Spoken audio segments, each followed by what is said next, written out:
Avant de commencer, je vais peut-être juste pour recibler un peu ce qu'est Cap-Malo. C'est une zone commerciale qui est implantée au nord de Rennes, à une quinzaine de kilomètres de l'agglomération, donc en plein secteur périurbain.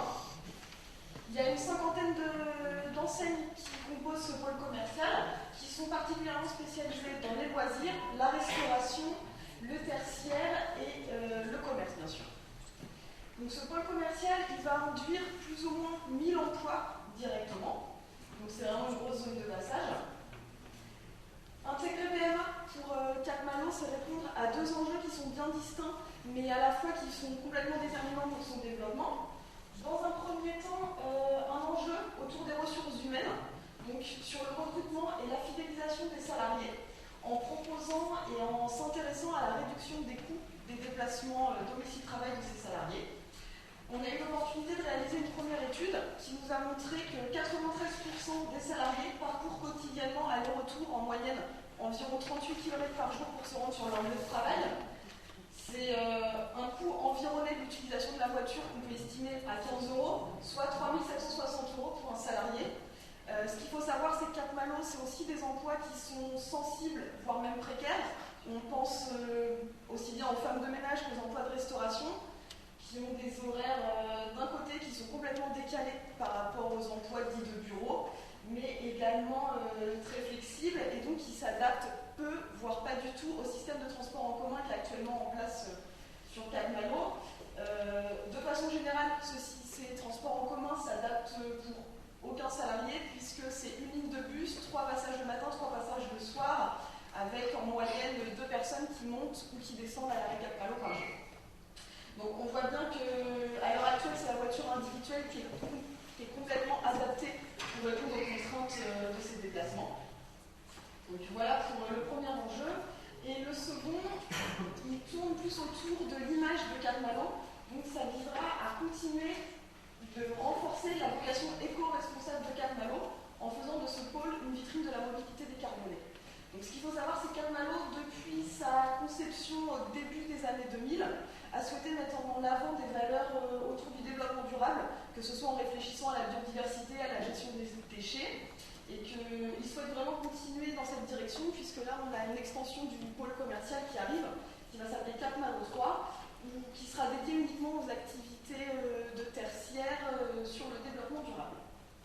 Donc voilà pour les grands enjeux. Afin d'y répondre, on a déterminé ensemble 2 périmètres qui sont en phase avec ces derniers. Donc, dans un premier temps, un périmètre donc, sur la mobilité domicile-travail des salariés. Donc, comme je vous le disais, on a fait une première enquête au mois de décembre qui nous a vraiment montré que c'était très pertinent de travailler sur ce sujet-là au vu des chiffres qui sont annoncés.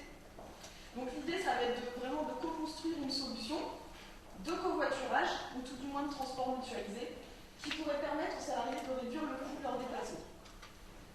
Le second périmètre, il a trait à la mobilité de l'ensemble de la population, de l'ensemble des acteurs et des usagers, si on veut bien, du centre commercial, donc aussi bien les visiteurs, les clients, les salariés que les habitants qui sont sur Cap-Malo, avec la mise en place d'un tiers-lieu qui sera destiné à la sensibilisation à la mobilité durable.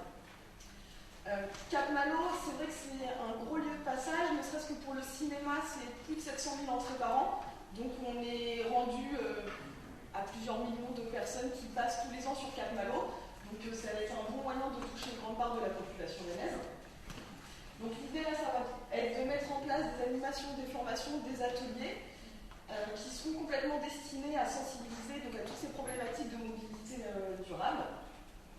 Et pourquoi pas avec la mise en place de bornes de recharge de véhicules électriques.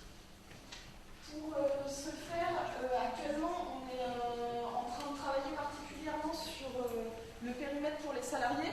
On a vraiment tout misé sur la co-construction de la solution. Donc on a sollicité les différents usagers, les différents acteurs qui nous paru un peu incontournables sur le secteur. Dans un premier temps, les 4 grandes enseignes que sont Alinea, Castorama, Jardiland et Armand Green, qui ont souhaité s'engager dans la réflexion avec nous. Donc on part bien avec les grandes enseignes, mais avec cette idée qu'on va pouvoir assembler ensuite la multitude des petites enseignes qui Donc peu de personnel, 2 ou 3 personnes qui seules ne pourraient pas mutualiser et proposer des solutions à leurs salariés. Le deuxième acteur incontournable, c'est bien évidemment les salariés. On les a sollicités dans un premier temps, donc comme je vous disais tout à l'heure, au mois de décembre, pour faire une première enquête afin d'avoir vraiment une bonne représentation de leur activité, des contraintes de leur activité sur les déplacements domicile-travail. Et là, on les ressollicite de nouveau afin de participer à des groupes de travail, des groupes de réflexion pour les salariés qui se montrent volontaires, afin de faire émerger ensemble des solutions nouvelles de mobilité et puis de voir comment on pourrait mettre tout ça en place. Et enfin, le dernier partenaire qui a une importance qui est assez cruciale, en fait, c'est la communauté de communes du Val-d'Île qui a souhaité vivement s'intégrer dans la réflexion. Donc ils vont pouvoir à différents échelons, à différentes étapes du projet nous accompagner en fait, et avec l'idée de mettre en place la solution de covoiturage de façon opérationnelle sur la semaine européenne de la mobilité, qui va se dérouler du 16 au 22 septembre, pour laquelle d'ailleurs on a sollicité certains démonstrateurs actuellement, et donc d'accompagner les salariés en leur proposant des ateliers de réflexion, la mise en place opérationnelle, et puis après toute l'évaluation du système ensemble.